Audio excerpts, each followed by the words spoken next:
Check, mic check, 1, 2. Yo, is this thing on or what? What is going on, everyone? Welcome back to another episode of the Platform Podcast. As always, I'm your host, Dex. If you're watching on YouTube, make sure you hit that subscribe button. Go ahead and leave some comments. Ask any questions you want for the guest. Let me know who you want to see on upcoming shows. If you're listening on Apple Podcasts or Spotify, make sure you follow, leave that 5-star review, and let me know what you think of the show.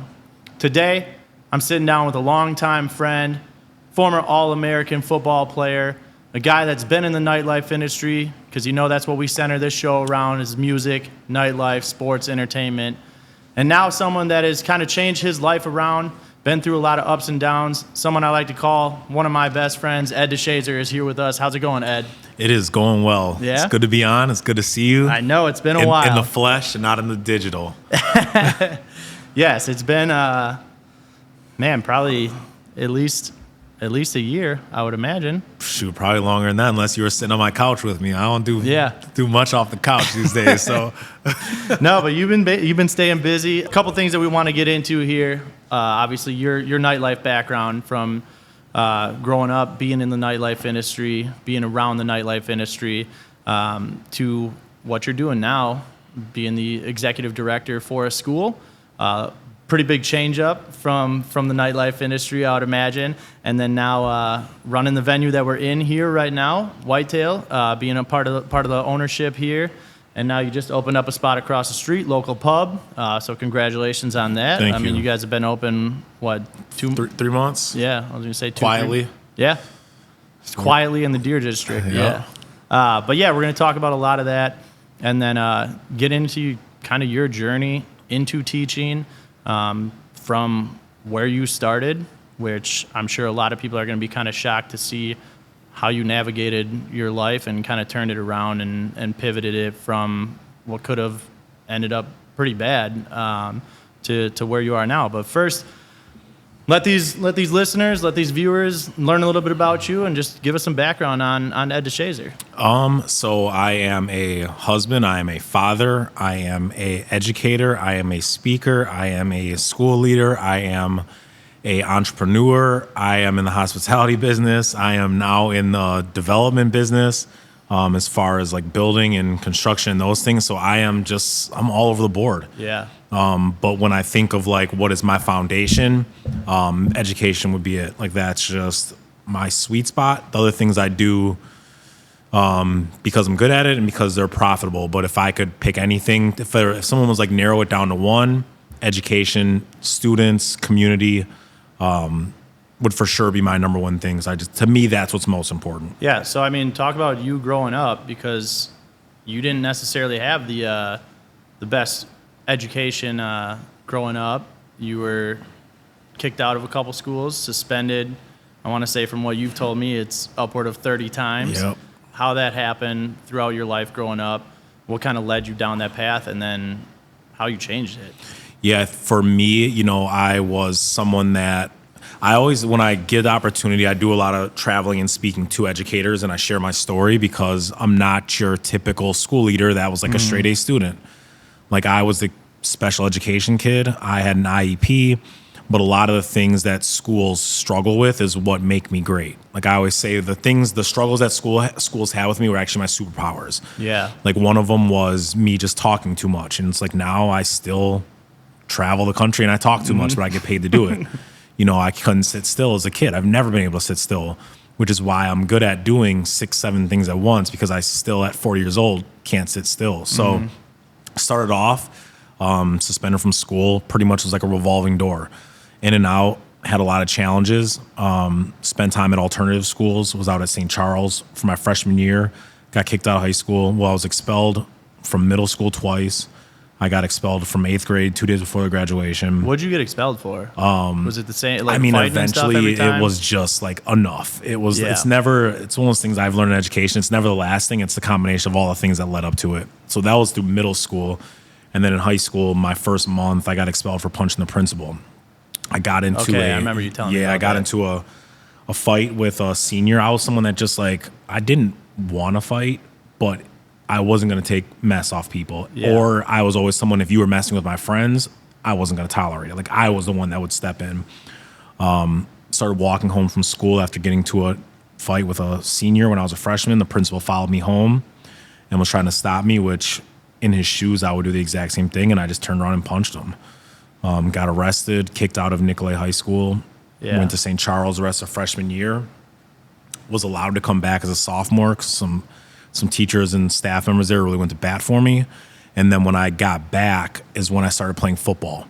So that I really think like ultimately there's a couple factors that really altered my course. One, the educators at Nicolay allowing me to come back, because if they didn't, I probably would have ended up dead or in jail. Yeah. My parents not giving up on me, big thing. But then the people I surrounded myself with. So when I went back to school, I started playing football. I always played sports, but that's not what my life was about. Like when I went back, I focused on football, which put me around a different group of friends, which ultimately put me in environments that I would be more successful because the people I was hanging around weren't smoking, drinking, out running around late at night. Like now I was with people that were more focused, centered on doing the good things. And then ultimately, football was what changed my trajectory. Yeah, so you think sports was kind of one of the biggest impacts in what changed your life? Yeah, definitely. It gave me something because I'd never liked school. And the reason I didn't like school is because it wasn't that I wasn't smart. I mean, I got a 27 on my ACTs. Like I was smart. I just didn't like school because I always say I didn't like my teachers. So then once I found some teachers that like actually felt like they cared about me, it made my output in school change. So then it's like that in football gave me something like if I do good in school, I get to play football. If I don't do good in school, I don't get to play football. So it was like that carrot dangling in front of me where it's like, let me be good at school so I can make sure I stay on the field for football and then basketball and track too. Do something that you actually enjoy, which is the athletics part of it. And definitely weren't a bad athlete. Went on to play college football. Ended up being an All-American at wide receiver. I've seen some highlights, and they're pretty good. VHS. Yeah, the VHS tapes. Pretty grainy. When you post them on Facebook or something, I'm like, oh, man, we got to get these redone somehow. They can't upgrade these. I think my helmet was leather. Back in the days. But yeah, I mean, talk a little bit about that college life. I mean, obviously you'd been starting to turn things around and going to a good school to play football, and just even going to a college team and talking about the environment there, the team camaraderie that you have there, and how that kind of shifts your mentality too and could change who you are as a person even more. I mean, I think sports, I don't think every kid is built to play sports, but I think some of the biggest principles in life that I learned came from sports. At Nicolay, we were terrible. I would have great games, but we would lose by 40 points. It's like, that's not fun. Like, I would rather not have a great game and win the game. So I just think there was so much that I learned about adversity, which, I mean, my life has been like this poster child for overcoming adversity. But yeah, you just learn so much about picking each other up when you're down, like being a good teammate, being a good leader, being a good friend. Like when things get tough, that's when you learn about your teammates. You see that in professional sports. You see it in any sport. It's like when things start to go bad, the true colors of people start to come out. Yeah. That's when you see the arguments, teammates fighting. But like the teams that can fight through the hard times together are usually teams that thrive long-term together. So it was fun playing at St. Cloud. My best man in my wedding, I was best man in his wedding, Tate. Yeah. I mean, I was a wide receiver and he was a cornerback, and we hated each other our first year because we were constantly going against each other. Yeah. But then you start to realize, like, man, like, these are the people that make me better. Yeah. Yep. So it's like we thrived off of competing. We were both competitors, and ultimately we both became better because of that. But I've just been always big on finding mentors and stuff. And my mentor in football, so I've started 4 years. My mentor when I was a freshman was a senior. He ended up playing for the Vikings for 3 years, played Arena League, was rookie of the year in Arena League when it was still big. And I just asked him questions and learned from him. And I think that's what has helped me in most in everything I've done is like finding someone who's doing what I want to do at a high level and learning from them. Yeah. Picking out what they're doing right and then trying to emulate it yourself. Yeah, it's like you don't need to reinvent the wheel. It's like DJing. It's like find the DJ that's doing the great things and be like, watch what they're doing. Study what they do. Yeah. Pay attention to what they post. It's like some of us work so much harder than we have to because we're not humble enough to watch the great people in front of us and learn from them. a lot of times we're like, well, I can do that better. And it's like, that's the attitude to why some people don't grow and other people grow in leaps and bounds. Yeah, absolutely. I mean, you hit on the adversity part. Obviously, after college, post-college career, you're starting to train and try and make it to the NFL. Tell us a little bit about what that's like, preparing to make that jump from college to the NFL, and just kind of mentally that whole journey too. Yeah, so being a Division II guy, it's always the odds are a little more stacked against you. The competition. Well, when I was playing, our conference was North Dakota State, North Dakota, South Dakota, South Dakota State. So they're all Division I schools now. Yeah. That after my senior year, all went Division I, and St. Cloud ultimately doesn't even have a program anymore. Yeah, they dropped everything a couple years ago. Yeah, and then replaced football with soccer. So I finished playing, signed with an agent. He moved me to Indianapolis. So from January, or actually I moved right after the holidays. I remember I came back to Milwaukee. I still was living in Minnesota. He moved me to Indianapolis. And from January until, maybe like April or May, I was living in Indianapolis and I was working out. It was myself. It was a cornerback from University of Indiana. It was a tight end from Holy Cross. And it was an offensive lineman from Michigan. So it was the four of us. We're all living in 2 apartments together. Waking up at 7 a.m., training. I wasn't drinking. You know, I went from partying all the time in college to like dry, like I am working out, like focused. Did that for about 4 or 5 months. Tried out for the Jets and the Dolphins. And then about 2 weeks after that, as kind of things were getting ready, I was not going to get drafted, but my hope was just to get in someone's camp and show what I could do. Worst case, it's like I'll go play in Canada, go play NFL Europe was still a thing. Like I'll play somewhere. But so 2 weeks after my pro day, I played in the Gus Macker basketball tournament. Yeah. Blew my knee out first play of the game. My parents told me not to play. So typical, everything I've done in my life, do the opposite of what I'm told. The first play of the game, I got a pass and I took a step, buckled my knee. They were like, yeah, it's sprained. So I walked around for like a week thinking I got a sprain, but I was like, I got to get this thing ready because when teams start calling, like I got to be ready to show up somewhere. A week passed. It was like, this is not getting better. Go to the doctor. They're like, yeah, you tore your MCL, your ACL, and your meniscus. So I had to call my agent and be like, hey, blew my knee out. He was obviously upset. He made a massive investment in me to train. Like he moved me in this apartment. I didn't pay $1. Yeah. This was before NIL deals and all this other stuff. Like he made an investment in me, seeing that he would get it back when I made a team. Then that kind of stumbled in education because then I had knee surgery like a month later. And then a week after knee surgery, I was at home on a Friday night because I had knee surgery, so I wasn't going out. And someone broke into my house, shot me. And then I was like, what's next? Like football was what I always wanted to do. I got shot. And I'm like, if you needed a sign, hey, a bullet going through your leg is, sign enough. So then my dad at the time had founded a school and he was like, why don't you come back and be a gym teacher? And to me, I was like, I don't want to work with kids. I coached. I wanted to play football. If not, I wanted to get into marketing. That was what my passion was. And I was like, you know what? Let me just move back to Milwaukee and figure it out from there. Been at the same school for 18 years now. It's like, look back, like that's all she wrote. It's kind of crazy. I mean, it's going into something that you probably never would have thought that you would have been a part of. I mean, like you're saying, you're like, I didn't want to work with kids. I didn't want to do anything. And now I look at you and that's like all I see in you is wanting to impact all these kids' lives and just be there for them and try and make them the best students and best people that they can end up being. But yeah, I mean, and then I look at it too. I'm like, as an athlete, like a gym teacher is probably the out of everything, that's probably the only position that you do want to be. At least some that you can have a little fun with the kids and get them coached up. So yeah, it was a tough transition. I mean, you go from feeling like the NFL was, or not, maybe not the NFL, but professional football was like within my grasp. Yeah.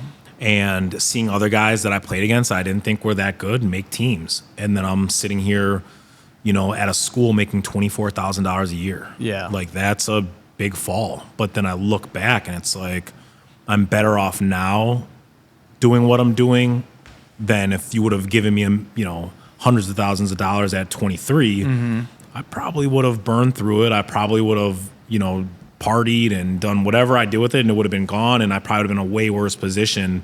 So a lot of it was like, I think it was preparing me for where I am today. All my struggles as a student prepared me to be a better school leader because I have the empathy for the kids that have a hard time. Yeah. That struggle, that feel like school is not for them. It's like, I know that feeling. It's relatable. I live that Yeah. feeling. So it's easier for me to connect with them because it's like, I wasn't a straight A student, but I can help you not make the same mistakes that I made. Yeah, that's where I feel like you are so perfect for the position that you're in right now, is because it's a different perspective than I feel like most traditional education systems offer students. I mean, for when you first started, how did you feel teaching the kids? I mean, what was your method? Did you have like guidance for it, or did you just kind of learn as you went for those first couple years? Yeah, it was really just learning as I go. The thing that I've always focused on is, and this is whether you're teaching, whether you're a business leader, whatever it is, if you can get people to like you, Yeah. they will just about do anything they're asked to do. And I think that's where a lot of school teachers fall, they struggle. That's where a lot of school leaders, that's where business leaders struggle. It's, you think that because you get a title, everyone should listen to you. Because I'm a teacher, kids should listen. Because I'm the principal, teachers should listen. Because I'm the owner of the bar, the bartender should listen. But it's like, you need people to like you. So my focus when I got in the classroom was, how do I build relationships with my kids? And once I was able to do that, the teaching, I can teach anyone to be a teacher. That is how, if you are intelligent, I can teach you how to be a teacher. Yeah. But can you connect with your students? Can you as a principal connect with your teachers? I think that is where people go from being average to being great. So that was my focus, is just like building relationships. I've always been good at making friends. I've always been good at, like, you put me in an elevator with 5 people. Yeah. Like, we're going to know something about each other when we get out of here because I'm interested in people. Like, people are what, it's weird because I'm driven by people, but I also like to be alone.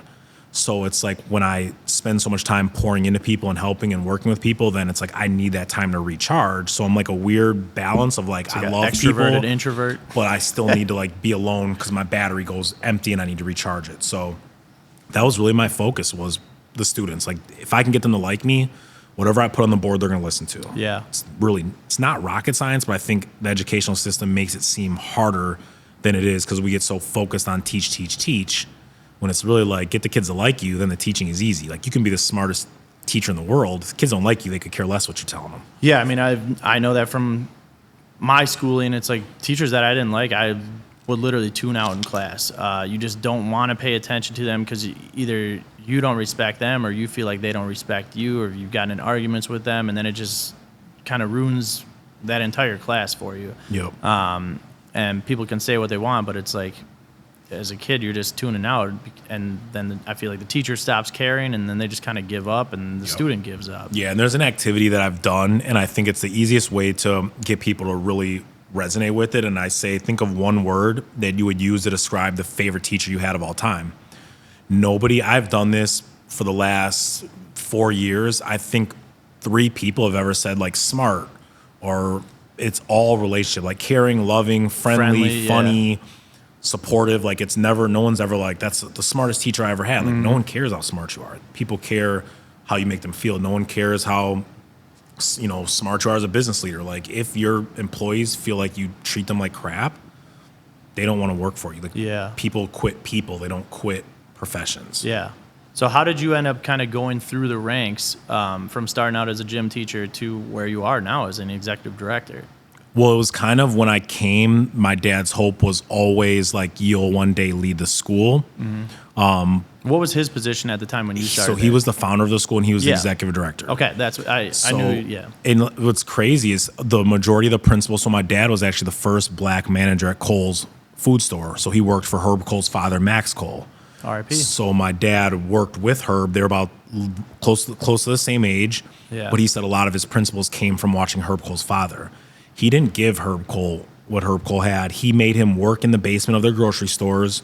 He was like, you can't just walk in and take the throne per se. Like, you need to know all of these other things, because once you know what it's like to be a teacher, be a gym teacher, I've done IT work, like, you name it, I've done it. So I can understand what those positions need and the support when I got into leadership, it was like, you have to learn all these things for you to be a successful leader. And I think that's a mistake that, you get into these leadership and people forget what it was like to be a teacher, like to be an employee, to be you become a bar manager, you forget what it was like to be a bartender. Like you got to remember what those positions were like when you were there. So that's why he had me work through all of this. So it was about 12 years before I got into leadership at the school.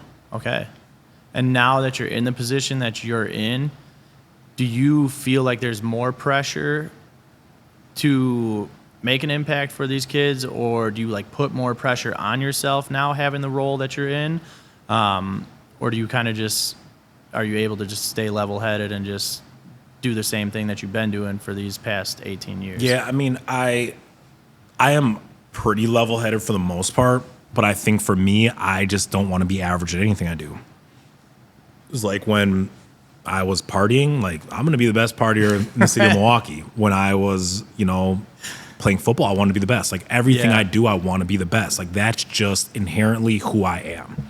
Like if I'm not going to be the best at it, or I'm just going to be average, I'm not going to do it. And it doesn't say like I'm not going to try to do something, but it's like if I am doing this, like I want to be the best at it, period. So the pressure is always there. But then when I look at all these kids and I look at the teachers and the parents, it's like, this is why I love to do what I do, because I know I'm changing lives. Yeah. I mean, I feel like community-wise, you're always doing stuff too. You're always looking to improve the school. Obviously, you guys just did a major renovation, not even just for the students, but something that you're improving for the faculty as well, adding on gyms so that way the teachers can take care of their physical health, their mental health. Community-wise, I mean, you're always doing stuff from the back-to-school drives that you do where, I mean, you've had over $10,000 donated to get supplies for these kids, whether it's backpacks, pencils, paper, computers even, and then doing stuff where you're involving other businesses, where you're involving barbershops, giving out haircuts to these kids. How rewarding is that, just getting everyone together to not only help some of these businesses, maybe get their brands out there, their businesses out there, but to get everything set for these kids too that might not be fortunate enough to have their families be able to get everything. Yeah, I think one thing that I've always said is my community has always shown up for me. Whether, when I was owning a nightclub, like people showed up, but I think the reason that people show up is because I show up for people. Like if someone was like, hey, I need something, if I can help, I'll help. But that was something my dad instilled in me. He was like, don't worry about, if there's a homeless guy and he asks for $5, if he's going to go spend it on booze. Like if you have $5, give it to him. Yeah. Like let God worry about that. Let other people, like if you have it, like I'm blessed to have it. So it's like, it can be gone in a second. So it's just like, I've done so much, but I always say like, I'm such a little part about it. Like the school is very successful, but I'm such a small part. The teachers do the hard work. We have administrators that work hard. The students work hard. The parents, it's never about me. It's always about my community. Like I'm able to do things like that because when I go out and I'm saying, hey, I'm trying to do this, people show up and support me. Yeah. And if they didn't, it wouldn't appear to be nearly as successful, but it's successful because the community of friends that I have and family and their friends and their family, like they show up whenever I've needed them. So it's more of them, less of me. Yeah, that's one of the biggest things that I'll always appreciate from you is I know I could call you anytime. You're going to answer. When I was going through one of the hardest parts of my life, you were there for me more than anyone else. It was basically you, Trav, and my family that were there for me like the most to answer any questions and just be there to help. So I definitely know like the part of showing up for people, that's 100% true for you. And it's tough in the nightlife industry, and I've learned this because, when I owned a nightclub, everyone was my friend. Yeah. It's like if it was Saturday at 12 o'clock, my phone was buzzing. Like I was the dude in the city.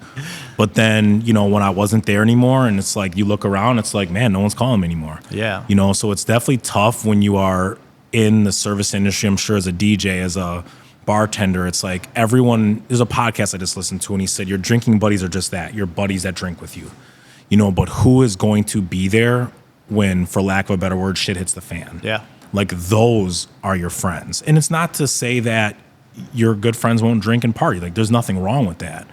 But like, who's going to be there when you have a problem? Like, those are the people that I need in my life. Those are the people that I look for, because when we're all partying, having fun, everyone wants to be there. Like, you know, I was the life of the party. You were, you know, as a DJ, you guys are the life of the party. But like, when you're not DJing and something's going on in your life, you lose a family member, you lose a friend, you lose, you know, a pet, you lose whoever, who is there for you? Yeah. And that's where one of the biggest growths for me is I looked around, like, I know who rocks with me and who rocked with me because I own Whitetail or I owned a club, or, you know, they could call me and I could get them bottles or get them, you know, we could get them and stuff in Vegas. Like, it's very obvious now, like, who is with me or who is just a drinking buddy. And it's not a disrespect to the drinking buddies. Like, that was great. I was having a great time with them too. But when it's all said and done, like, knowing who really is in your corner when the drinks aren't flowing anymore. Yeah. And that was a big learning thing for me over the last few years. I mean, you've been sober up over 200 days now? 210 days. Well, it's 211 days at 6 p.m. So Yeah. we're pretty much coming up. Yeah, 210 days. So talking about that, I mean, do you think that you've lost friends from not drinking, or do you think that people have like changed or view you differently from not drinking? I think in Milwaukee it's tough because it's such an alcohol-fueled city, which I think a lot of big cities can be. I think COVID took people two ways. COVID made some people drink more. For me, I've never been an at-home drinker. I was like, let's go out and party. So I was at home. So I wasn't going out. So that kind of pushed me more into a shell, which withdrew me from a lot of people.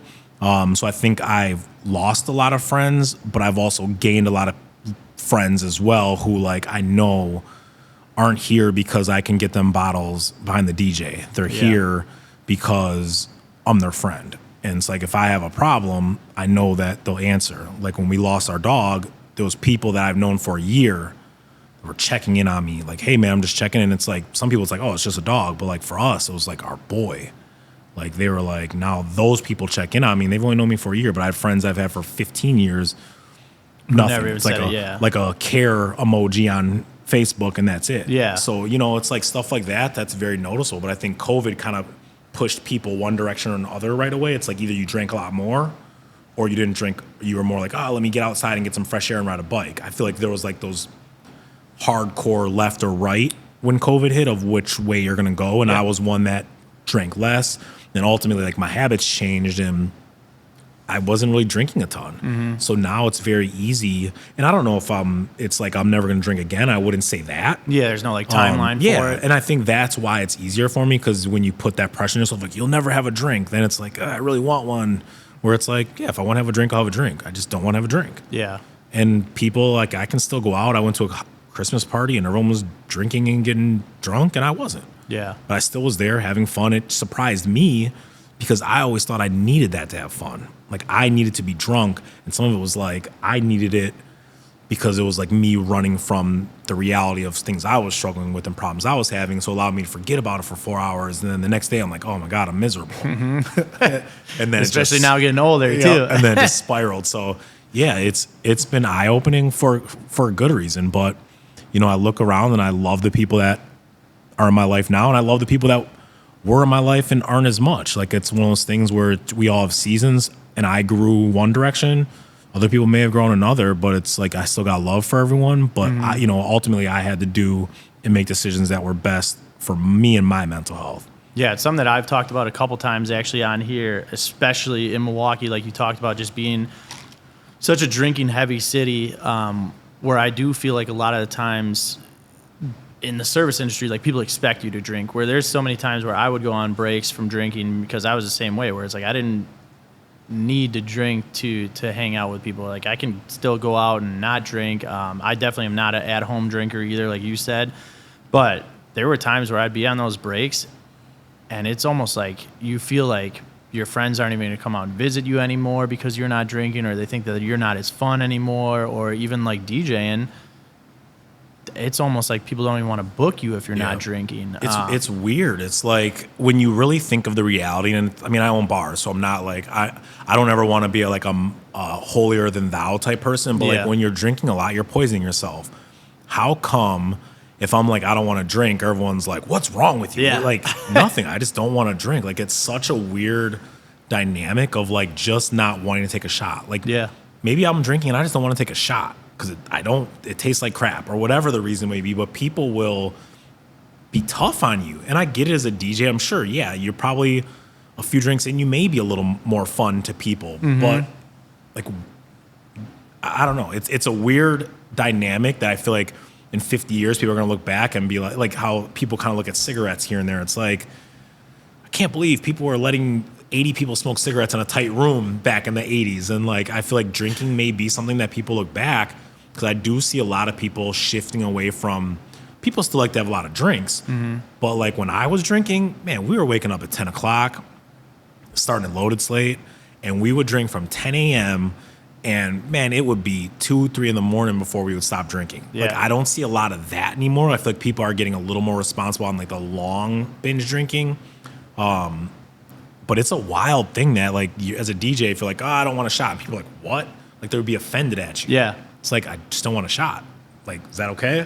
And people are weird about it. Yeah, I agree 100%. Yeah. I mean, you just said, obviously, you're a bar owner. Couple of other things that you have your hands in business venture-wise. Obviously, we talked about just opening up local pub across the street. We're here at Whitetail, one of my favorite spots to go out when I am back home in Milwaukee. Talk about some other things that you have your hands in business-wise. I know that you are now taking on a job as a consultant for teaching. Just tell me a little bit about that. And then you said you're getting into real estate now, too? Yeah, so I do a lot of speaking. I travel, I speak at conferences, I speak to teachers, principals, students, really just sharing my story. Yeah. I think where education is struggling right now is like people lack hope because they just think, oh, these kids can't do it. We're tired as teachers, which they have every right to be tired, but it's like some of us, all we need is a little bit of hope. So I love to do that. Starting to have a tour that's launching soon in 2024.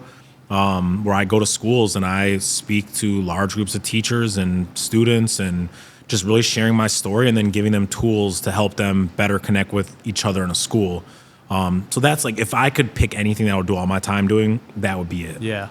Got some real estate, so some commercial properties. A partner of mine and I just bought the old Right Height headquarters over in Brown Deer, and we have a lady that we're working with that's opening she has a trade college, so similar to what MATC does. Okay. So we're bringing that there, which because again, it goes back to community. So she has an accelerated program where a student can get certified in welding, and it's $5,000, and they can have it in 8 weeks.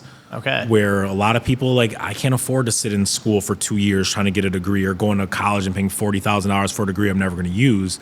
Like, how can we get people out of a poverty mindset? And for some of them, it's like just getting them away to make $25 to $30 an hour.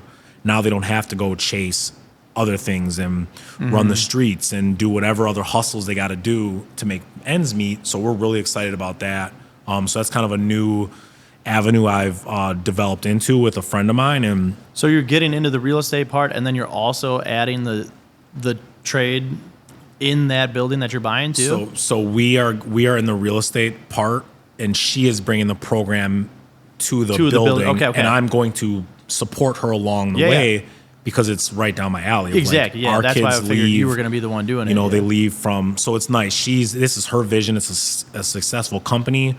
My goal is to help pour gasoline on it. Okay. So it's like, let's blow this up, because right now, spending $40,000 a year to go sit in Madison ain't the best route for everyone. Like, for some people, go to college. I feel like my generation was like if you don't go to 4 years of college, you're a failure. And I think that's the wrong attitude. Like, that's why you have a lot of people crippled in debt working at a job they hate because they felt backed into a corner where it's like, if I don't want to go to college, maybe I'm great with my hands. Maybe I can be an electrician, a plumber, a welder, a hairstylist, maybe I can get on YouTube, a content creator, marketing. Like, college is not for everyone. So I'm excited to kind of get that out in front of people because it gives kids options when they leave high school. Like, I don't want to go to college, but I don't also want to be poor.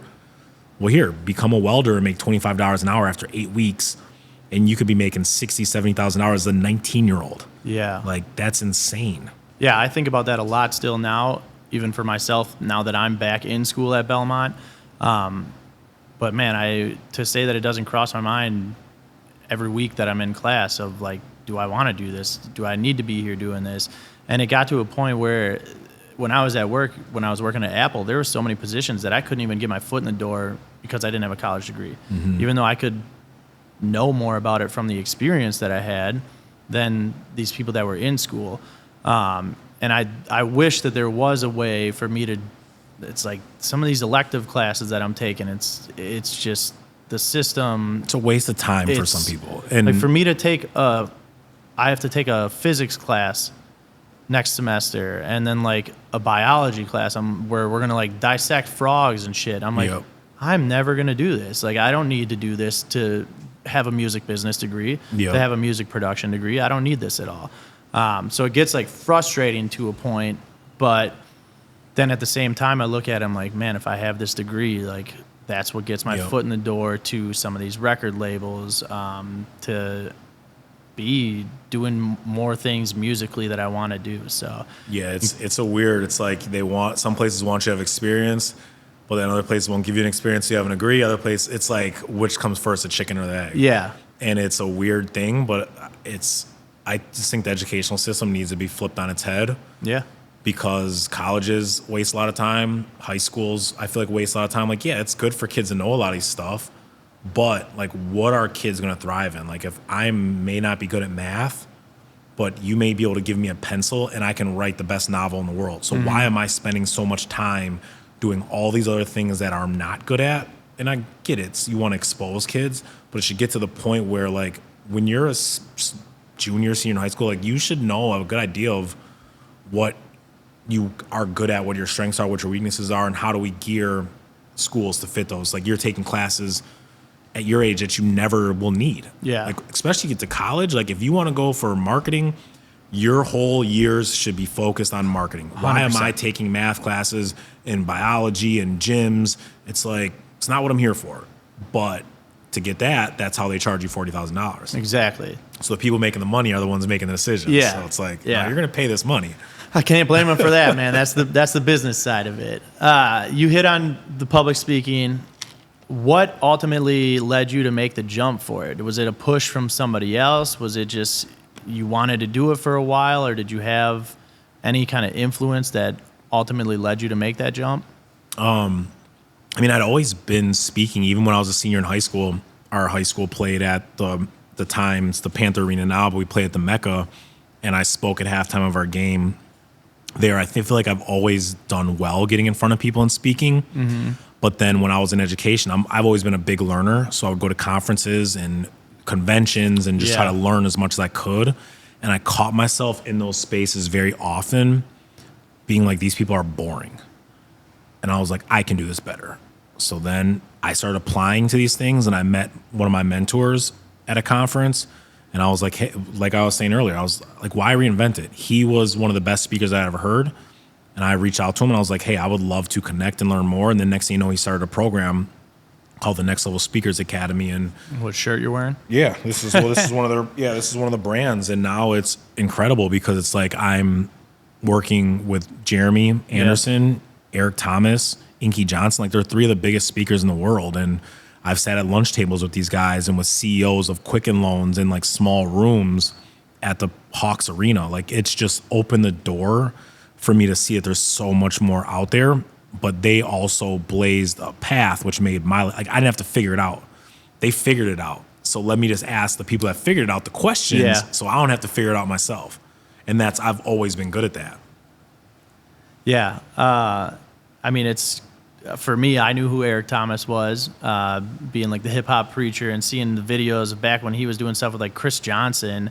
And then obviously you working with Jeremy Anderson then too, and then just kind of started doing it. And now I see you traveling state to state, going to all these different schools and just putting out content that, from some of the clips that you say, the things that you say are deep and they have meaning. And as somebody who's struggled in high school with school and getting kicked out of my house in high school, and knowing that what your story was, it's just a lot more relatable for me, where it hits home a little bit more. Yep, and I think that's where I've been able to thrive in that space, because when I show up, like, this is what I wear. Yeah. Like, when I first started speaking, I showed up in a suit.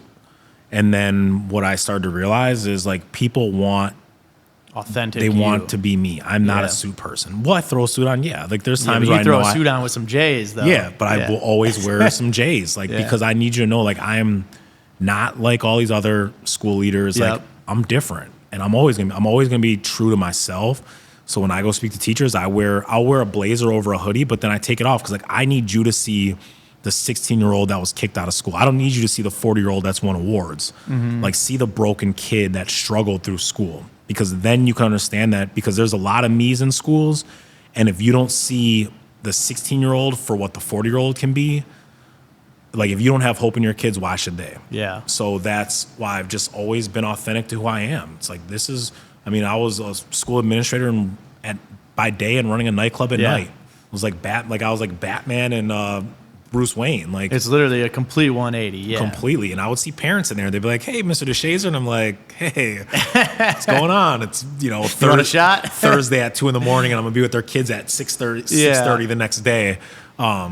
It's I've always just been true to myself. Like I don't know how to be any other way.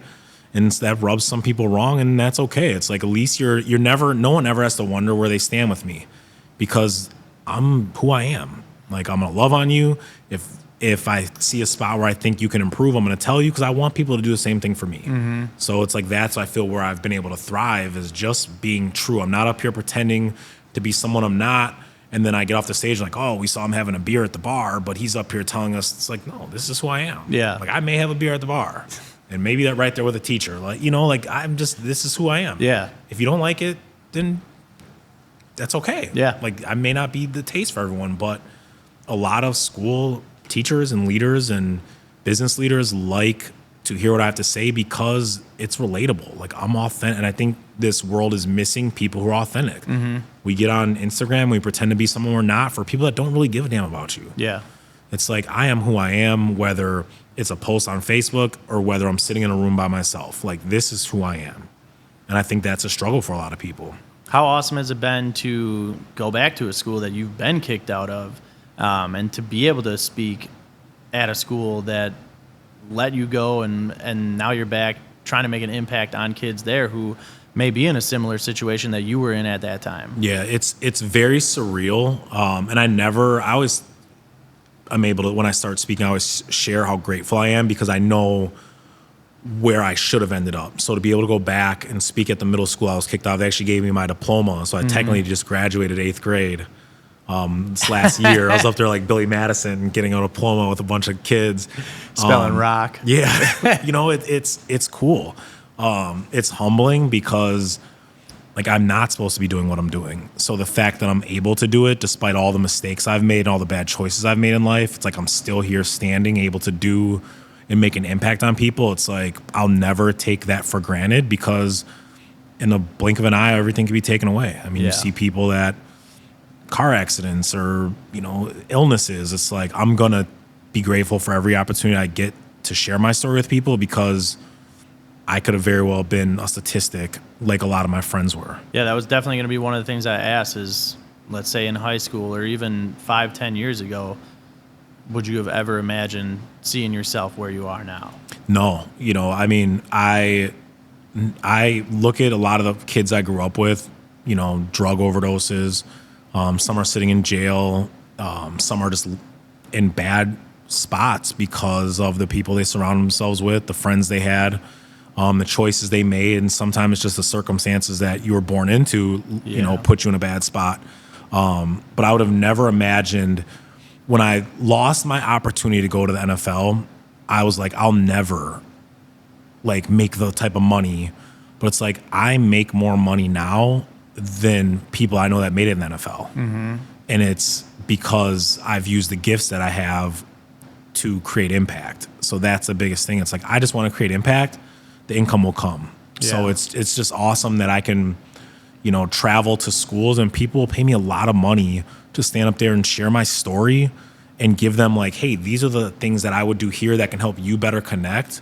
Like the fact that I'm able to do that will never feel real to me, because it's like I was kicked out of school. Now I'm coming in schools to help you do your job better, but it's all because of my experiences. Yeah. And I think we go through those things and it's a struggle and we're going through. Then you look back and you're like, this is why I need to go through these things, because it's better equip me to be able to really impact people, across the world at this point, it's awesome. Yeah, it just ends up really being a gift from everything that you went through. Yep. One place that is definitely impactful in the city of Milwaukee, or was impactful in the city of Milwaukee, is the Loaded Slate. Your new bar, the local pub, moved in where Loaded Slate was. How have you found it opening a spot that is taking over for a place that was such a legendary venue for people in the service industry, for all the locals in Milwaukee, as Loaded Slate, and kind of trying to build your own identity as a new venue in that spot? Yeah, I mean, it was tough. Loaded Slate was a place that I was at all the time, and it had, it's big shoes to fill, but when we also were going in there, we weren't trying to fill its shoes. We were trying to do something that was unique to us, and which is what we're doing, and really be focused on food and drinks. So it's been a challenge because people love Loaded Slate. Mm-hmm. It's like, people had Michael Jordan, and now, you're trying to be the next person coming in wearing 23, and everyone's like, yeah, but you're not Jordan. Yeah. So Loaded Slate had a very loyal following. Like, if you could think of Mount Rushmores for the city of Milwaukee nightlife, like Loaded Slate could be in that conversation of one of the 4 biggest nightlife spots the city has ever seen, from my time being, my last 20 years here. Yeah. So it was a big move.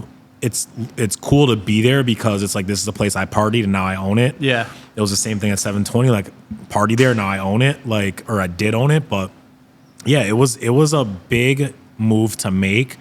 But we were excited to take it because we're now have 2 spots on the street, versus letting someone else come in that may not take care of the space. Like, at least for me, it's like, at least I know the space is in good hands. We're not trying to do exactly what Loaded Slate does, but we still want people to come in, eat good food, have some shots, have some drinks before you go to a Bucks game, come back for a beer afterwards. But we're not trying to dominate the 1 a.m. to 2 a.m. crowd. Yeah. Like, that's what Whitetail's for. So it's also, for me, like, why would I compete with myself? Like, I have a spot that dominates from 9 p.m. to 1 a.m. I don't need 2 right across the street. And I think that's a mistake some people make. It's like, you're fighting with yourself. Yeah. And I didn't want to do that. So By basically having the 2 same brands and no different identity between your 2 different venues. And Milwaukee's tough. And Chicago can do that. Nashville can do that. New York can do that. LA can do that. Because there's enough people to go around. Milwaukee doesn't have the people to do that. So it's like, I feel like, why would I want to thin out one area to maybe pull a little more? It's like, just business-wise, it didn't make sense. Yeah. How do you navigate your schedule with everything from the school, from all your business ventures, from these 2 venues that you're running, and then having your social life, having Mulaney at home, your wife, having Cam, your kid? How do you kind of navigate everything and separate the time from work and business and then your social life? Yeah, I think the biggest thing for me is systems and people. I'm big on systems and making sure systems are in place, but I'm big on empowering people. Like, I can't sit at Whitetail all night. I can't sit at LP all night. I don't want to. Some people want to do that. I don't. I would rather empower people to lead. Like, we have a great GM here. Does an awesome job. The biggest mistake I think some owners make is, it's like, I give you a title, but then I tell you how to do your job. It's like, yes, I give you a title and I will support you and give you guidance and help, but ultimately, like, you have to run the place. I'm not trying to hold someone's hand. So the biggest reason that I'm successful is because I have a great team. Our school has an incredible team. Whitetail, our hospitality, has an incredible team. Speaking, I do myself, but the development, I have a team. Like, I have a great team of people around me, which makes me look better than I am. Yeah. It's like, it's not me. It's the people that do all the great work around me that makes me look smarter and better than I am. I'm just good at surrounding myself with people who can do the things that I can't do better than me. Mm-hmm. And knowing that I can't do it all. It's like, I used to try to do it all, and then I was wondering why I'm burnt out. Yeah. It's like, no, like, we have a great team here. Yeah. Handle your business. If there's a problem, let me know. I'll help you, but do a great job. And they do a great job. Yeah. I mean, it truly makes me happy to see the success that you've been having. with all the venues, with everything that you're doing school-wise and speaking-wise, and just being such a positive influence on not only the community, but people nationwide now, going out and being a public speaker and being an influential speaker at a lot of these different events that you're doing. As far as like some of your future goals, what do you see going into 2024 as some of the things that you're aiming for? The biggest thing I'm aiming for is to start taking things off of my plate. Okay. I have always been someone that's putting things on my plate, so I'm trying to get things off of my plate. So we're just talking about workload, and now you're trying to trying to lighten it and get. I want to do more. I want to get in front of more students and teachers. So for me to do that, I have to have less things on my plate in Milwaukee. So I want to empower the people around me to do more. But I want to just continue to be I'm one of those people. I just want to leave people, places better than they were before I got there. Mm-hmm. Whether that's a bar, whether that's a club, whether that's a school, whether that's a relationship with someone. Like, I just ultimately want to leave the world better than how I found it. Yeah. So it's like whatever that means. Like right now, that is impacting schools and trying to put together nice things in the hospitality space. Okay. Ultimately, that's just what it is. Like, whatever that looks like this year, I want to get in front of more teachers, in front of more students, in front of more schools. But I just want to leave the world a better place. As cliche as that sounds, like that's ultimately all I want to do. Okay. And it's like if I were to die tomorrow, I want people to look back and be like, you know what? When I needed something, I could count on him. When X, Y, and Z, he donated. When things were going bad, he stepped up and picked us up. Like, ultimately, I just want people to look back and be like, I know that he would have done anything for me to see me win. Like, I want to see everyone win. So it's like, how can I help us all get there? Cool. That's perfect, man.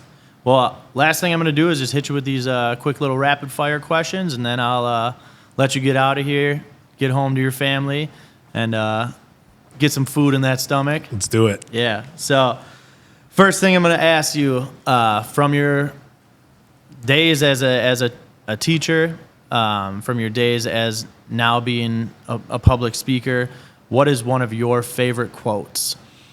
One of my favorite quotes would actually come from the Bible. It's faith is the substance of things hoped for and the evidence of things not seen. And I use that when I speak to teachers, and it's less biblical, but I think it's just, I needed people to see me for what I could become, not what I was. Okay. Like when I was struggling in school, don't see me for the kid that's struggling, and see me for the future leader.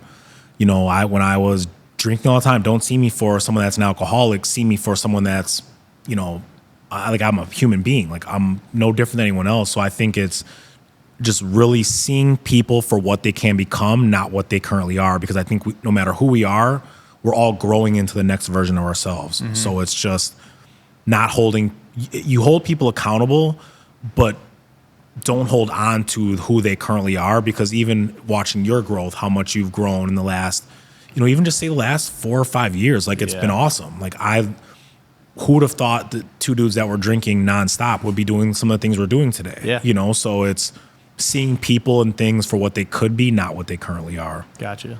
That's awesome.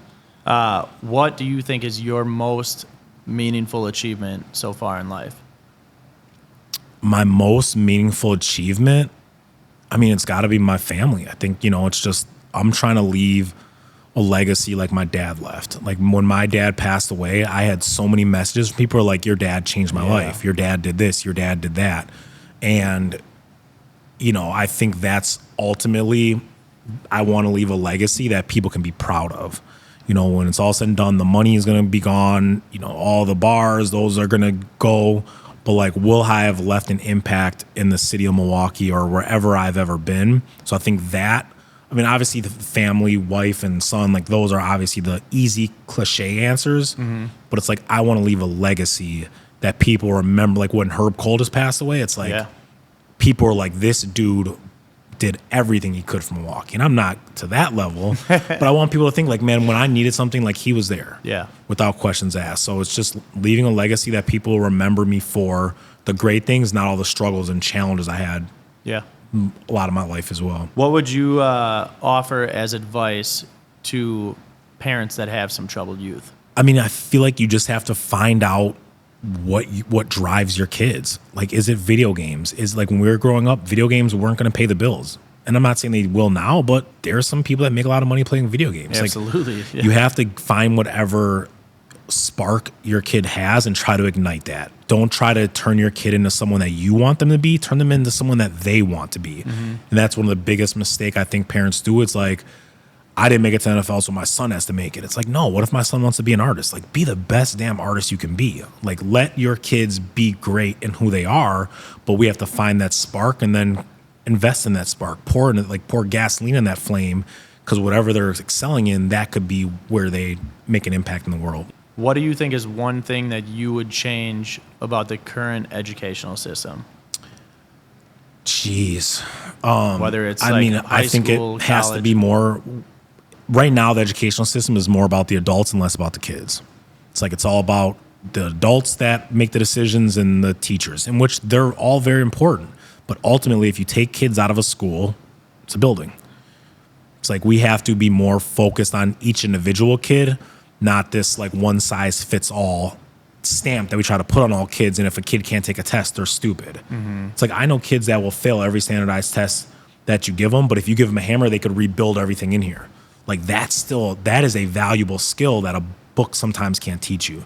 So I think just finding how can we reach each kid where they're at to pull out the great things that are inside of them. Yeah. So this is going to gear over toward some music, some nightlife questions. Who is your favorite artist to listen to right now?